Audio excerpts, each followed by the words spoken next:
श्रावण मास की एकादशी व्रत कथा। श्रावण पुत्रादि एकादशी व्रत कथा। एक राजा था, अपनी प्रजा को पुत्र की तरह प्रेम करता था। उसकी सुख सुविधाओं का, न्याय का, ब्राह्मणों के सम्मान का, दान पुण्य का उसे भली प्रकार से ज्ञान रहता था। सब कुछ अच्छे से चल रहा था, लेकिन विवाह के कई वर्ष बीत जाने के पश्चात भी उसकी कोई संतान नहीं थी। यह बात राजा महिजीत को अक्सर परेशान करती थी। जैसे जैसे उम्र बीत रही थी, राजा की चिंता और बढ़ रही थी।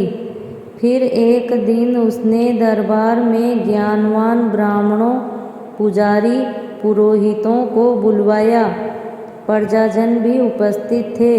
सभी के समक्ष राजा ने विनम्रता से कहा कि हे ज्ञानियों, प्रजाजनों, ब्राह्मण देवताओं, मैंने जब से होश संभाला है तब से लेकर आज तक मुझे राज्य की भागदौड़ संभालने भी एक अरसा हो गया है। मैंने अधर्म का कोई कार्य नहीं किया है। धर्म, कर्म, दान, पुण्य, न्याय का पूरा विचार मुझे रहा है। यह भी सही है कि मेरी प्रजा मुझे पुत्र के समान ही प्रिय है, लेकिन विधि ने मुझे संतानहीन कौन से पाप की वजह से रखा है, मैं समझ नहीं पाया हूँ। प्रजा भी राजा के यहाँ संतान न होने से दुखी तो पहले ही थी, लेकिन राजा के इस प्रकार अपनी व्याख्या प्रकट करने से तो वह और भी दुखी हो गए। सभी की आंखों से आंसुओं की धारा निकलने लगी। राजा ने विद्वान ब्राह्मणों, पुरोहितों से अनुरोध किया कि वे कोई उपाय बताएं कि किस प्रकार से उन्हें संतान का सुख मिल सके।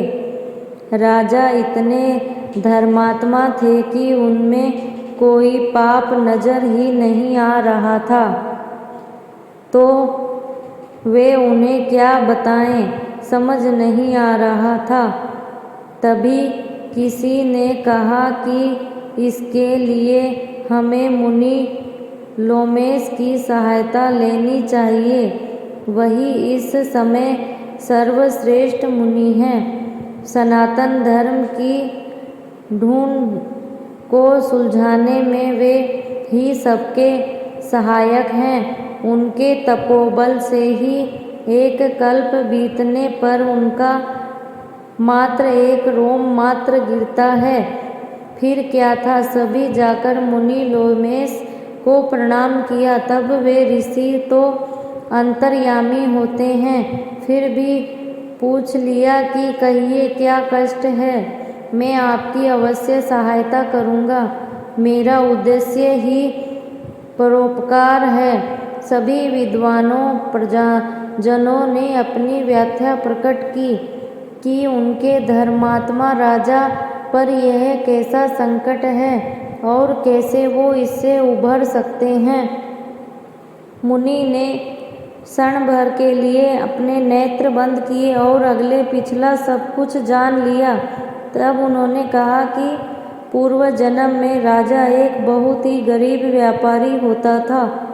छल और पाप कर्मों से उसने संपत्ति एकत्रित की, लेकिन ज्येष्ठ माह में द्वादशी को मध्या के समय, जबकि उस समय वह 2 दिन से भूखा प्यासा था, उसे एक जलाशय दिखाई दिया। वहीं पर एक गाय भी पानी पी रही थी। तब उसे गौ को वहां से हटाकर स्वयं की प्यास बुझाई। अनजाने ही एकादशी उपवास संपन्न करने से वह राजा बना और प्यासी गाय को जल पीने से रोकने के लिए उसे संतानहीन होना पड़ा। यह जानकर सब बहुत दुखी हुए। और कहा कि हे मुनीश्वर, यह पाप के प्रायश्चित का कोई रास्ता भी आप जैसे पहुँचे हुए मुनि को मालूम होगा। हमें भी कोई उपाय बताइए जिससे हमारे राजा का संकट दूर हो। तब उन्होंने कहा कि एक रास्ता है।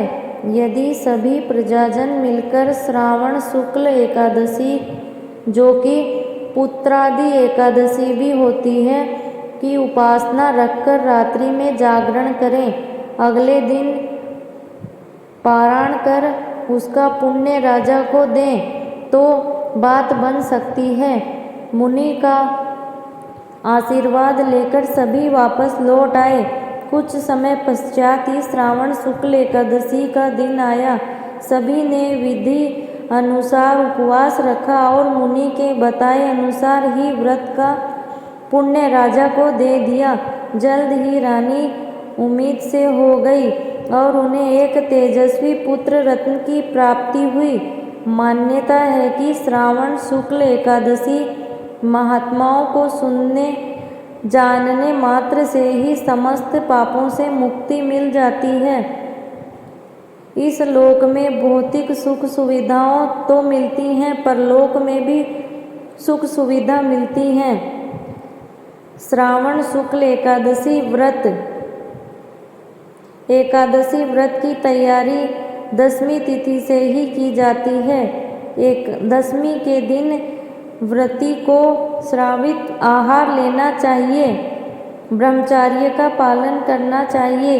एकादशी के दिन सुबह जल्दी उठकर स्नान आदि से स्वच्छ होकर व्रत का संकल्प लें और भगवान विष्णु के बाल गोपाल रूप की पूजा करें, यानी कृष्ण रूप की पूजा करें। इस कथा का पाठ करना चाहिए, सुनना चाहिए। रात्रि में भजन कीर्तन और जागरण करना चाहिए। तपस्या द्वादशी के दिन सूर्योदय के साथ पूजा संपन्न की जानी चाहिए। इसके पश्चात व्रत का पारण किसी भूखे जरूरतमंद या फिर पात्र ब्राह्मण को भोजन कराना चाहिए। दान दक्षिणा से उन्हें संतुष्ट रखना चाहिए।